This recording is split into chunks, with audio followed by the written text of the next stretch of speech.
Saat ini ada di antara kita yang umurnya 30 tahun, ada di antara kita yang umurnya 40 tahun, ada di antara kita yang umurnya 50 tahun, ada di antara kita yang umurnya sampai 70 tahun. Umur yang diberikan oleh Allah Subhanahu wa taala ini selayaknya kita gunakan untuk mensyukurinya pada Allah Subhanahu wa taala. Semakin bertambah pergantian tahun, maka umur kita makin bertambah dan jatah hidup kita makin berkurang. Kenikmatan dari Allah Subhanahu wa taala semakin bertambah, sementara ibadah kita semakin berkurang. Sebab saat kita lahir kita nggak bawa apa-apa, sekarang kita sudah punya apa-apa. Maka pada siang yang mulia ini jemaah sekalian, coba kita melihat dua kopi. Coba kita melihat firman Allah Subhanahu wa taala dalam surat An-Nahl. Allah Subhanahu wa taala berfirman, "Wallahu akhrajakum min butuni ummahatikum la ta'lamuna syai'a wa ja'ala lakumus sam'a wal absara wal af'idah la'allakum tashkurun." Allah Subhanahu wa taala telah mengeluarkan kalian semuanya dari kandungan ibumu, la ta'lamuna syai'a, sementara kalian tidak tahu apa-apa. Wa ja'ala lakumus sam'a, dia Allah Subhanahu wa taala menjadikan pendengaranmu, wal absara, dia Allah Subhanahu wa taala menjadikan penglihatanmu, wal afidah, dan dia Allah Subhanahu wa taala menjadikan rasa dalam sanubarimu, la'allakum tashkurun, agar kalian menjadi orang-orang yang bersyukur. Jemaah sekalian, coba kita lihat ayat ini pada siang hari yang mulia ini. Wallah, dia Allah, akhrajakum, mengeluarkan kalian, min butuni ummahatikum, dari kandungan ibu kalian, la ta'lamuna syai'a, kalian tidak tahu apa-apa. Lihat ayatnya. Wallah, Allah Subhanahu wa taala yang punya pekerjaan, Allah Subhanahu wa taala yang punya urusan dalam hal umat manusia dilahirkan dari kandungan ibunya. Keluarnya janin dari kandungan ibunya bukan urusan manusia, tapi urusan Allah. Karena kalimatnya akhrajakum, bukan kharajakum. Kalau akhraja artinya mengeluarkan, kalau kharaja keluar. Kalau ibu bapak dari dalam kamar menuju keluar rumah itu namanya kharaja, kitanya yang keluar, kita jalan sendiri. Dari dalam kantor keluar halaman kantor, kitanya jalan sendiri, kharaja. Dalam ayat ini Allah menggunakan akhraja, bukan kharaja, mengeluarkan. Berarti ada sesuatu yang melakukan sesuatu biar sesuatu tersebut dapat terselesaikan. Allah berarti Allah Subhanahu wa taala sebagai fa'ilnya, sebagai pelakunya. Pelaku untuk apa? Fa'il untuk apa? Untuk mengeluarkan manusia dari kandungan ibunya. Yang namanya dokter, yang namanya bidang cuman sebagai fasilitasi saja. Yang punya kekuasaan adalah Allah Subhanahu wa taala. Sebab yang namanya janin itu kan masuknya cuman 3 on, keluarnya 3 kilo. Jalannya sempit. Bayi sebesar itu jalan keluarnya sempit, dalam pikiran kita tidak mungkin. Tapi kalau wallahu akhrajakum, Allah yang mengeluarkannya, menjadi mungkin. Sebab ada juga yang tidak keluar, nanti bisa disesat. Jadi wallahu akhrajakum, dia Allah Subhanahu wa taala mengeluarkan kita semuanya dari kandungan ibu kita. Allah yang punya urusan, Allah yang yang punya kekuasaan. Pertama. Yang kedua, ummahatikum, bukan abaikum. Kalau ummahatikum, ibu kalian. Kalau abaikum, bapak kalian. Nah, kita semua yang dilahirkan oleh Allah Subhanahu wa taala ini adalah keluar dari kandungan ibu kita, bukan dari kandungan bapak kita. Sebab bapak nggak punya kandungan, yang punya kandungan adalah perempuan, ibu. Kalau seorang bapak tidak punya kandungan, lah ngapain ngumpul laki sama laki? Lah kalau ibu cuma punya kandungan, lah ngapain ngumpul sama-sama perempuan? Kan kudu ada yang memancarkan sesuatu. Kan kalimatnya dalam Al-Quran, falamma taghasyaha hamalat hamlan famarrat bi. Maka tatkala suami istri itu bercampur, yang namanya suami istri bukan laki sama laki, bukan perempuan sama perempuan, laki-laki sama perempuan, hubungannya sah, nanti hamil. Maka dibantah oleh Allah Subhanahu wa taala, ada orang yang menyatakan laki sama laki juga bisa berkembang biak. Nanti kan kami bisa minjam rahim, lah boro-boro minjam rahim, minjam uang juga susah sekarang. Meminjam rahim. Itu artinya orang yang kumpul laki sama laki menghentikan penciptaannya manusia. Sementara manusia harus berkelanjutan sampai akhir zaman. Nah, yang punya rahim adalah ibu, bukan bapak. Kalimatnya ummahatikum, bukan abaikum. Namanya LGBT lah kata orang sekarang. Nih bapak-bapak sekalian, di Padepokan Dakwah Sunan Kalijaga ada pengalaman yang luar biasa. Saya sendiri ditelepon sama kawan-kawan di Bandung. Ustadz bisa nggak datang ke Bandung? Acara apa? Urusan apa? Kami ini dari kalangan gay dan biseksual. Jadi orang-orang gay, orang-orang biseksual telepon saya supaya dari Padepokan membimbing mereka. Karena salah satu misi dakwah kita adalah bukan bermusuhan sama mereka, tapi harus dirangkul dan didakwahi. Bukan dirangkul begini, bukan. Didakwahi, dirangkul, didekatin maksudnya. Selama 3 bulan mereka telepon saya nggak mau datang, takut. Nah, karena di Bandung itu ada kawan kita cabang daripada Padepokan Dakwah Sunan Kalijaga wilayah Jawa Barat bagian Bandung, ada Ustadz Bugi.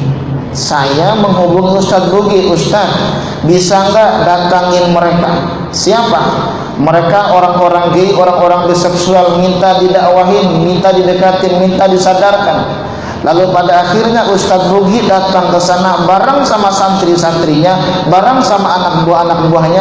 Alhamdulillah, ada di antara mereka yang sadar, ada juga yang bisa sadar, bahkan berpacaran sama muridnya Ustadz Bugi. Artinya minta tukaran nomor, dikirain hanya tukaran nomor biasa. Saya tanya, Ustadz, kenapa bisa mereka tukaran nomor? Santri saya dikirain tukaran nomor biasa untuk minta disadarkan. Yang diminta nomornya siapa? Bagian yang badannya gemuk dan montok. Untung saya nggak berangkat. Kalau saya berangkat bahaya saya. Ustadz Buginya rada kurus, makanya nggak laku deh. Santrinya yang laku. Nah, ibu bapak yang dimuliakan Allah Subhanahu wa taala, kita dikeluarkan oleh Allah Subhanahu wa taala dari kandungan ibu kita, la ta'lamuna syai'a, kita enggak tahu apa-apa, kita enggak punya apa-apa, dan kita enggak bawa apa-apa. Sok, ada enggak yang lahirnya bawa apa-apa? Ada enggak yang lahirnya tahu apa-apa? Ada enggak yang lahirnya punya apa-apa? Kan enggak punya apa-apa. Kalau kita dilahirkan oleh orang tua kita, kita nggak punya apa-apa, kita nggak tahu apa-apa, dan kita nggak bawa apa-apa. Saat ini kita punya apa-apa, maka diperintahkan oleh Allah Subhanahu wa taala adalah apa-apa tersebut gunakan untuk bersyukur pada Allah. Karena ujung ayatnya adalah la'allakum tashkurun. Sekarang ada yang punya mobil, ada yang punya motor, ada yang punya rumah, ada yang punya jabatan, ada yang punya tahta, harta melimpah di mana-mana. Padahal dia dilahirkan oleh ibunya nggak punya apa-apa. Kok masih mau menentang Allah? Kok masih mau maksiat pada Allah? Padahal dirinya saja ciptaan Allah Subhanahu wa taala dan nanti akan dimatikan oleh Allah Subhanahu wa taala. Maka lanjutan ayatnya jemaah sekalian, bagian yang ketiganya adalah wa ja'ala lakumus sam'a. Dia Allah menjadikan pendengaran kalian. Ayatnya bukan bicara masalah telinga. Kalau telinga bahasa Arabnya udhunun. Ayatnya bukan wa ja'ala lakumul udhun, bukan.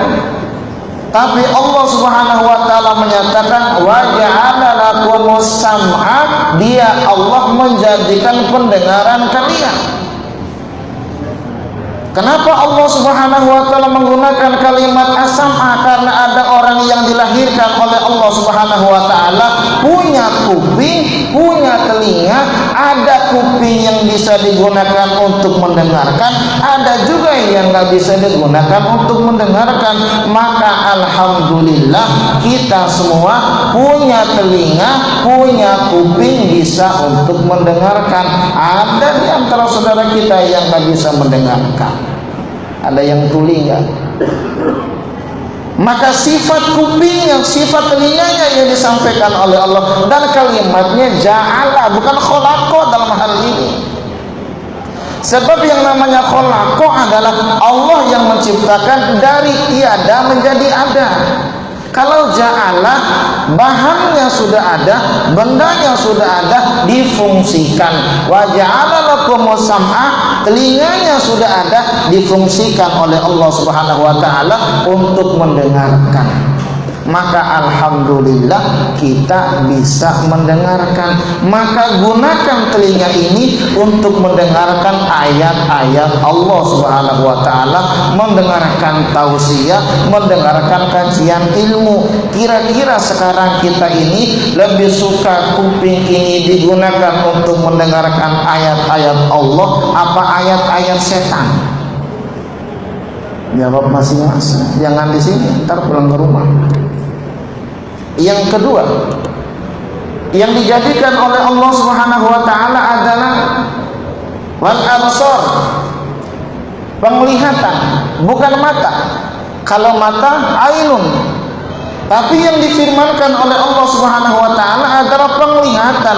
Sebab ada orang yang dilahirkan oleh Allah Subhanahu wa taala di muka bumi ini, dia punya mata, ada yang bisa melihat, ada yang tidak bisa melihat.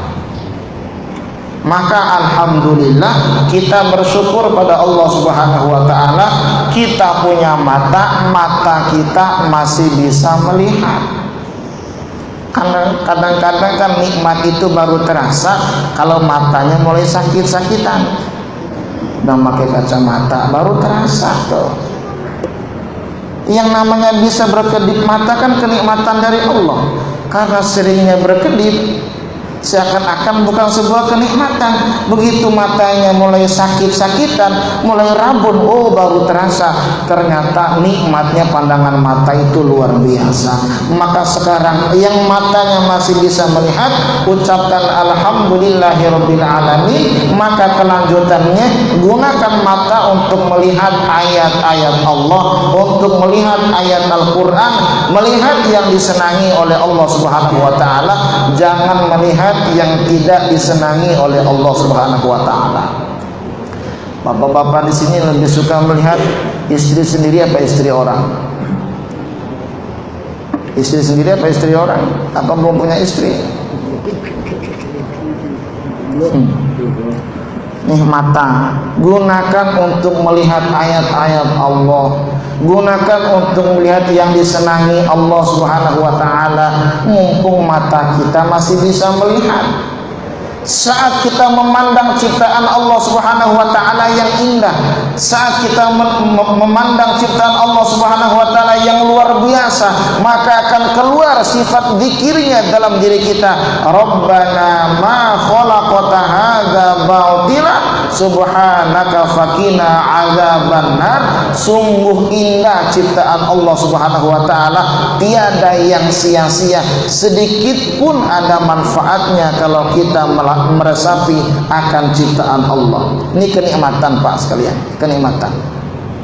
Yang ketiga, dalam ayat ini apalagi yang diciptakan oleh Allah, wal afidah. Wal afidah itu artinya bagian dalamnya hati. Hati punya rasa. Qalbun di luar, di dalamnya sodrun. Ada sodrun dada, ini kelihatan nih, sodrun. Dalamnya sodrun, qalbun hati. Dalamnya qalbun, fuada rasa.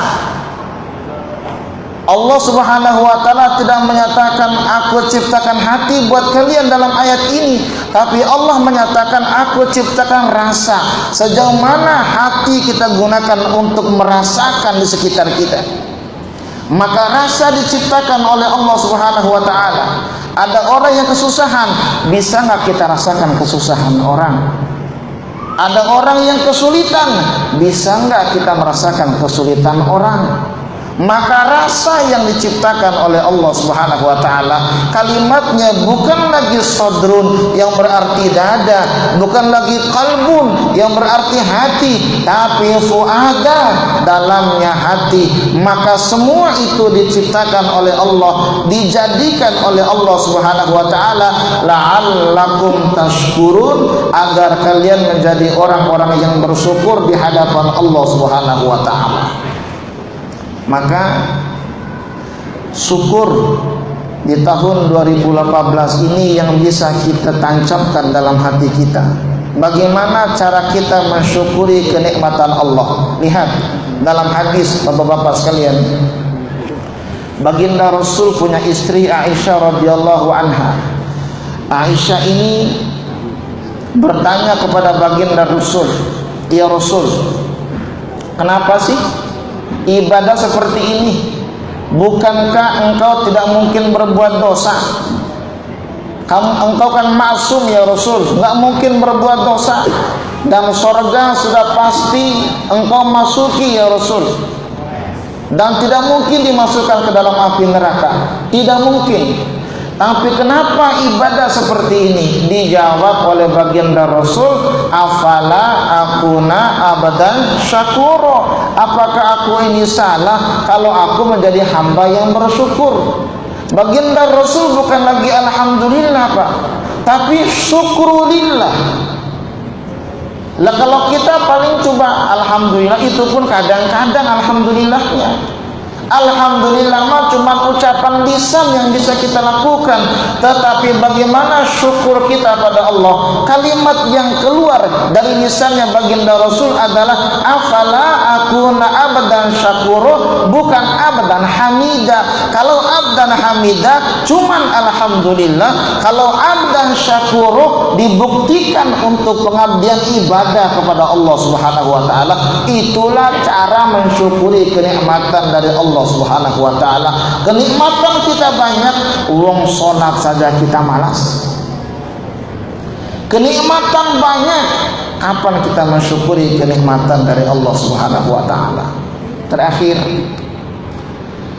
dalam sebuah kisah, guru saya menyampaikan kepada saya bahwa ada salah seorang anak manusia yang soleh, yang ibadahnya, yang mujahadahnya selama 70 tahun, jauh daripada kemaksiatan, jauh daripada hawa nafsu, cinta hawa nafsu. Mujahadah itu jamaah sekalian sudah bukan lagi urusan jihad yang kelihatan. Sebab kalau jihad yang kelihatan, harta, benda digunakan untuk berjihad, namanya jihad. Ada lagi ijtihad, sungguh-sungguh menggunakan akal pikiran untuk memahami firman Allah, berjihad menggunakan ilmu. Ada lagi berjihad menggunakan spiritual, namanya mujahadah. Nah, orang yang ibadah, yang mujahadah selama 70 tahun, jauh daripada amalan hawa nafsu, kerjaannya hanya ibadah saja selama 70 tahun, dia mujahadahnya luar biasa. Akhirnya orang ini meninggal dunia, dipanggil oleh Allah Subhanahu wa taala. Nah, saat dipanggil oleh Allah, lalu Allah memerintahkan para malaikatnya untuk memasukkan orang yang mujahadah selama 70 tahun ini, dimasukkan ke dalam sorga. Lalu malaikat menyampaikan kepada orang tersebut, wahai fulan, kami dapat perintah dari Allah Subhanahu wa taala, kamu masuk sorga karena rahmat Allah. Orang yang mujahadah selama 70 tahun ini bantah, nggak mau dong gua. Lah buat apa gua ibadah selama 70 tahun? Gua mujahadah, jauh daripada maksiat, jauh daripada cinta dunia, jauh daripada menuruti hawa nafsu. Saya ingin masuk surga karena amalanku, kata orang ini. Malaikat lapor lagi, ya Allah, tuh bocah songong. Gitulah kalimat. Songong gimana? Dia nggak mau masuk surga karena rahmatmu ya Allah. Lantas dia maunya masuk surga karena amalannya. Dia bilang, buat apa mujahadah selama 70 tahun, ibadah selama 70 tahun, jauh daripada maksiat. Buat apa dia kepinginnya masuk surga karena amalannya, bukan karena rahmatmu ya Allah. Lalu akhirnya Allah bilang sama malaikatnya, wahai para malaikat, hisab dia, hitung dia, kira-kira ibadahnya selama 70 tahun cukup nggak untuk membayar kenikmatanku sama dia. Lalu akhirnya jemaah sekalian, malaikat bilang sama orang yang mujahadah selama 70 tahun ini, wahai fulan, kami diperintahkan oleh Allah Subhanahu wa taala untuk menghisabmu. Kami akan menghisab bahwa apakah mujahadahmu selama 70 tahun nggak pernah maksiat itu, nggak pernah melanggar aturan Allah Subhanahu wa taala, cukup nggak sama kenikmatan Allah Subhanahu wa taala. Dihisab jemaah sekalian, baru hanya kelopak matanya doang, baru kelopak matanya doang, tidak cukup mujahadah selama 70 tahun untuk membayar kelopak matanya doang. Baru mata, belum bagian yang dalamnya, belum telinganya, belum tangannya, belum langkahnya, belum nikmatnya makan, belum nikmatnya berumah tangga, belum kenikmatan-kenikmatan yang lain. Baru mata saja, bagian luarnya tidak cukup untuk membayar kenikmatan Allah, cuman ibadah mujahadah selama 70 tahun. Dilaporkan, fulan, kami sudah menghitung, menghisab, terus ternyata nggak cukup. Lantas neraka kamu. Nggak mau dong kalau gitu. Ya sudah deh, saya mau masuk surga karena rahmat Allah. Akhirnya orang ini lapor, gimana? Nggak cukup ya Allah. Sejauh mana mujahadahnya 70 tahun? Nikmat yang mana yang dibayar? Mata saja nggak cukup ya Allah. Neraka dia. Nggak mau juga dia masuk neraka. Ya sudah, orang ini pasrah mau masuk surga karena rahmat Allah Subhanahu wa taala. Rahmat Allah itu luas. Kenikmatan Allah yang luar biasa yang disampaikan kepada kita tidak cukup hanya ibadah yang kita lakukan kepada Allah Subhanahu wa taala. Orang yang mujahadah selama 70 tahun nyaris enggak ada maksiat, nyaris enggak ada perbuatan dosa, tidak bisa masuk surga karena amalannya. Lantas bagaimana kita jemaah sekalian yang setiap hari kebanyakan dosanya daripada ibadahnya? Ayo mikir. Oh, cuma duduk habis zuhur aja kok nggak mau masuk surga. Halo. Nah, cuma nyuruh ibadah kok. Yang dicari dalam hidup ini adalah rahmat Allah Subhanahu wa taala. Kalau dibanding sama kenikmatan dari Allah buat kita nggak bakal cukup. Makanya Allah itu rahmatnya meliputi segala sesuatu. Wa rahmati wasi'at kulli syai'. Rahmat Allah Subhanahu wa taala itu meliputi segala sesuatu, masih lebih luas rahmatnya daripada azabnya. Maka dosa-dosa kita diampuni Allah, jahat kita, banyak perbuatan dosa kita, rahmat Allah Subhanahu wa taala masih lebih luas daripada azabnya. Makanya Allah bilang, inna rahmatallah qaribum minal muhsinin. Sesungguhnya rahmat Allah dekat dengan orang yang berbuat baik. Perbuatan baik kita mampu mengundang rahmat Allah Subhanahu wa taala. Kalau sudah ada rahmat Allah Subhanahu wa taala dalam diri kita, maka kita menikmati itu semua. Bisa duduk ini karena rahmat Allah, bisa bicara karena rahmat Allah, bisa melihat karena rahmat Allah. Maka harapan kita adalah di tahun 2018 ini amalkan amalan yang mengundang rahmat Allah, jangan mengamalkan amalan yang mengundang azab dari Allah Subhanahu wa taala.